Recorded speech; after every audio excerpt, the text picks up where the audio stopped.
Welcome to Hope Survival YouTube. Thanks for tuning in. Welcome to new followers and welcome back to those who follow regularly. It's much appreciated and thank you for your time and comments and so forth. So this chat's a little different and I'll tell you why. But it focuses around who are we as a society and who are we as individuals and what's driving me to share these thoughts from the truck as I'm mobile. Headed back to East Tennessee today, and it's been a little bit since we had a truck talk, so here we are. So last evening, I was staying in my hotel, home away from home. I was in my hotel room working on the newsletter, and I heard some loud voices in the hallway. I didn't really at first pay a lot of attention to it, but it sounded like an adult and a lot of commotion and children. And then I heard a loud male voice using explicitives and profanity, bad profanity, towards another individual. And it was basically degrading the person, calling them useless, with a lot of F words and the works. So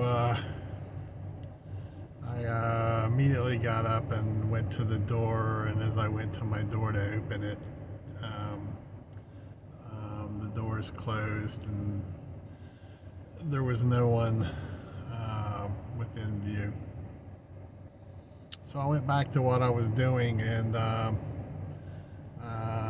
probably around that was around 8:30ish Central Time, and then around 9:30 I started packing up my things to be ready to check out this morning, and I went downstairs to grab a luggage cart, and it's in the lobby area. And I noticed a young female who couldn't have been 10 years old, maybe 12 at the most, who was on a cell phone, crying her eyes out. And the worker at the desk was standing there a couple feet away. But I could hear this little individual talking to someone on the phone who kept saying, I just want to come home, and I shouldn't be responsible for younger siblings in their room when there's adults there. So it kind of led me to believe that maybe they were in two different hotel rooms. So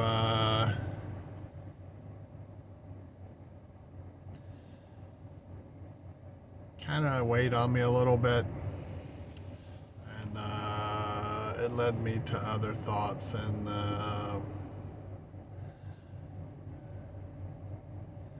it was just one example of so many that we are living through in our country today. It may be in homes, it may be in our neighborhood and community, and in our nation, and probably around the world as well. But basically, a moral decay and collapse of society, a moral breakdown. Basically, there's no guardrails of humanity up anymore, and people do what they want to do. They break laws as they want to break them. Laws aren't for a reason. They're a reason for everyone else, but not for them. It's kind of like I'll do what I want until I get caught. And I know over the many years that it has kind of been this way, but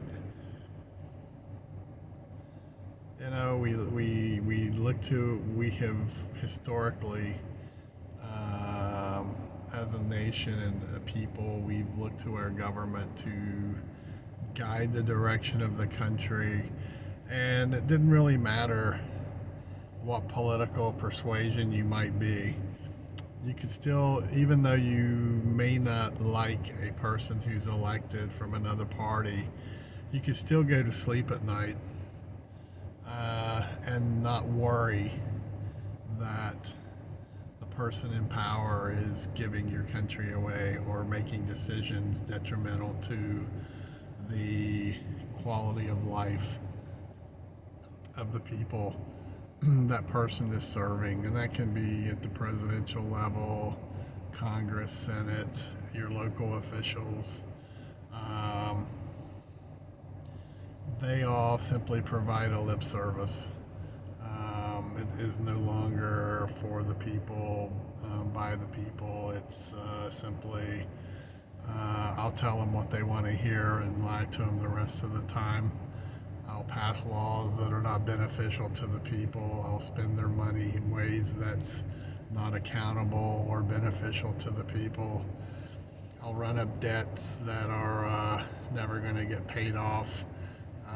That will be detrimental to future generations of people. I'll change the education system so that it fits the agenda and ideology of the existing administration, not an education system that is beneficial to the future of our country and the future of the individuals to get the best out of their abilities, to learn and have future employment that also benefits not just the individual and his or her family, but also keeps us in the top 3 to 5 nations globally. Instead of engineering, math, science, English, history, now everything is about wokeness and DEI and totally changing us as a society and culture. And this kind of has bled down, over the last 5 years to 10 years, and it's been going on longer than that. It's just, I think that many of us are paying closer attention, and maybe our minds, we have changed some of our priorities, possibly, and the things that matter to us as we age, for children and grandchildren, and for the longevity of our nation. But it's when you look and you can see federal and state governments passing laws that says a 5 to 7 year old can choose, make a choice as to their sexual orientation. Something is severely wrong, and it definitely points to an ideology and not what's best for the child. And then when you go on and you have professionals who take oaths, and they're performing these surgeries on children, whether they have parental consent or not, but they're performing these surgeries on these young children and padding their pockets with huge dollars that come from these surgeries. When you have small percentages of groups, 1%, maybe 0.5%, who a government is passing policies and laws to protect the rights of these individuals that strikes at the heart of the foundation of our nation. Um, it wasn't too long ago in the military we had a don't ask, don't tell policy. That at the time was shocking when that policy came out, and then it has just progressed further from that point, that it is now a detriment to our military services and our war fighters and war fighting capabilities, and where their priorities are at, and that should be in defending the country and fighting wars, and not making sure there's prioritized recognition of dress wearing, bearded individuals won't get their feelings hurt. And my point is not about that. My point is about where we have gone off the guardrails completely. People lie on people. Friends with issues trust other friends, and they tell them about it, and the friends then go behind their back and tell what was personal and private to other people. You got people on the internet totally degrading and destroying other people who they don't even know in the comfort of their home.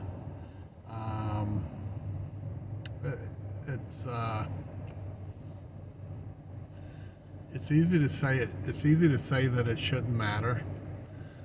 We got to have a tougher skin, and we do need to have we need to have tougher skin. But who are we as people to take the liberty of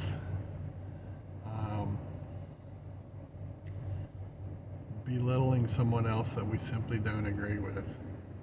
I watch lots of podcasts of many flavors, and they're all over the place.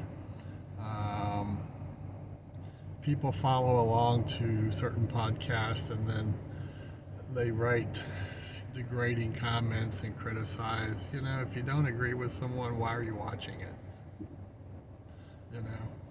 Is your life so stinking miserable that all you have to do in your day is to be a keyboard warrior and cut down and degrade other humans?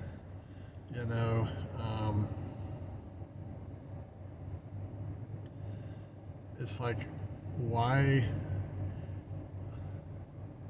over time, and it's growing worse over time, it's like, why do so many people have a butt rash that anything and everything just simply sets them off? And this goes top to bottom. It's in some of our churches, it's in our school system, it's in public forums, it's in the music industry, it's in sports, and it goes all the way to the top. And to me,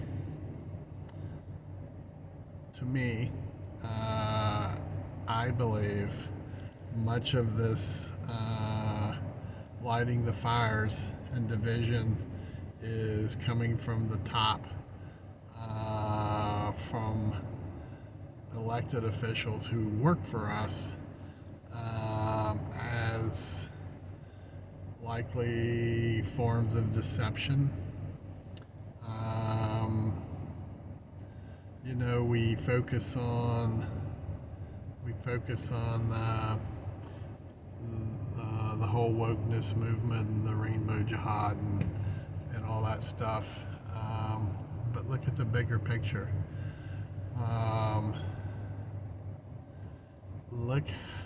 Look how this movement has changed the reproduction rate of Americans producing children in our country. But yet, look at the reproduction rates of the different peoples who are crossing our border into our country. Look at the reproduction rate of Hispanics. Look at the reproduction rate of Muslims coming from the Middle East, and they're basically producing 8 to 10 children for every one child that's American. What I personally think that is the bigger agenda of this entire movement and fad that, as in many cases over time, things come and go. We have dumbed down our society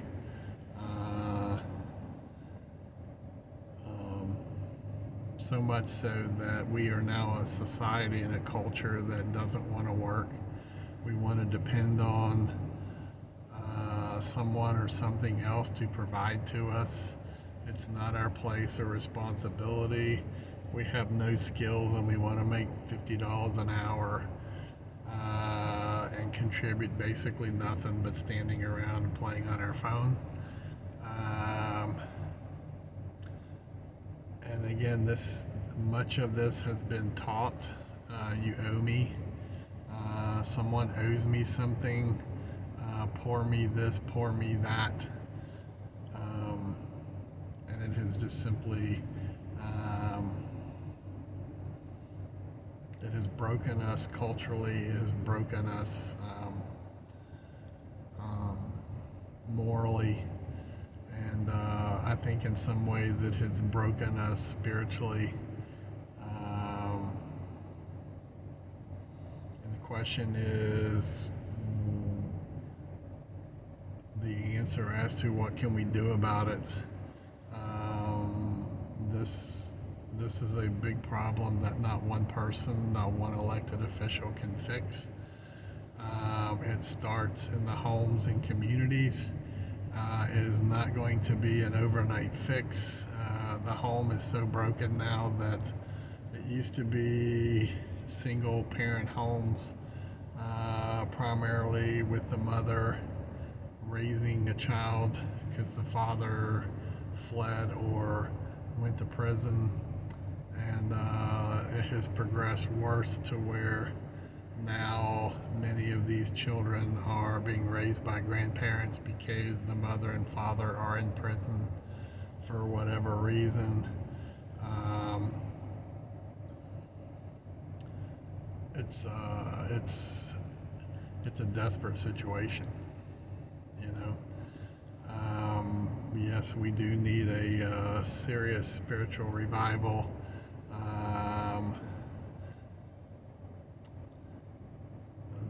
There is hope, but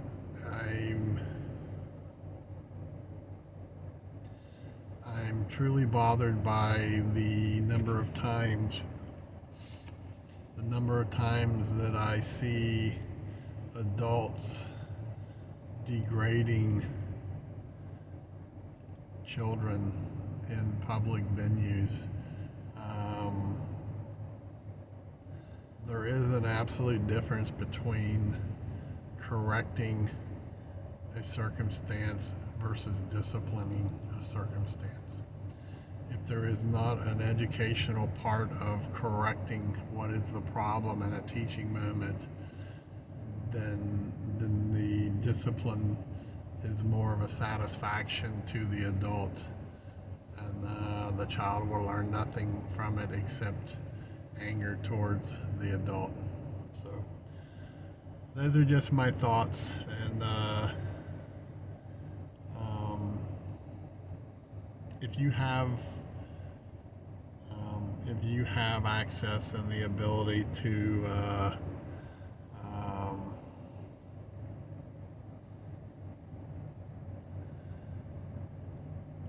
help someone, and in cases we have to help ourselves as well, as to stopping and understanding why we have laws They're for a reason. While we have rules in our home, they're for a reason.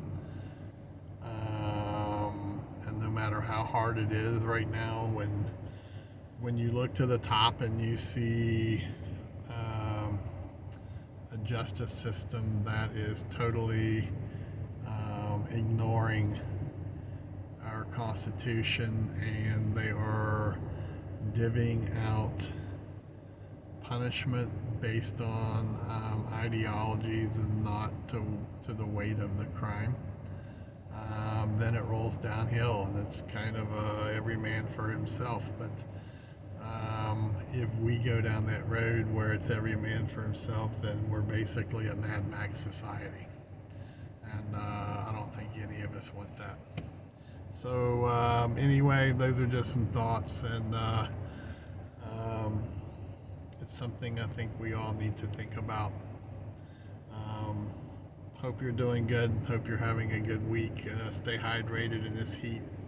It's pretty rough, especially if you're outside working in your gardens or whatever you may be working on, maybe in your job. Or keep the hope, keep the faith, and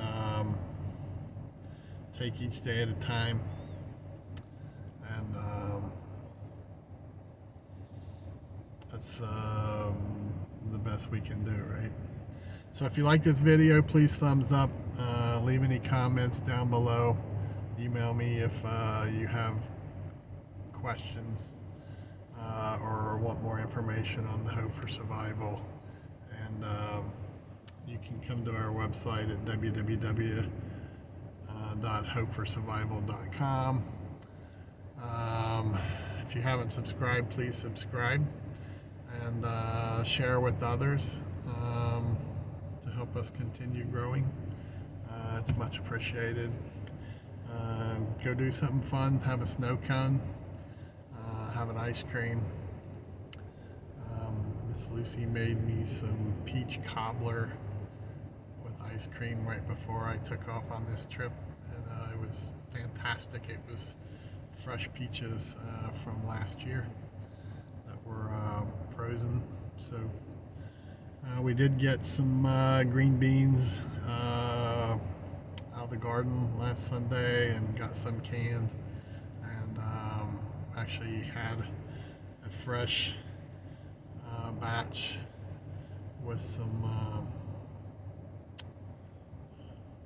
I think we had a pork roast with it. Anyway, I gotta get back on the road, so y'all take care, and don't forget to be blessed, and most of all, always give thanks. Bravo Echo out.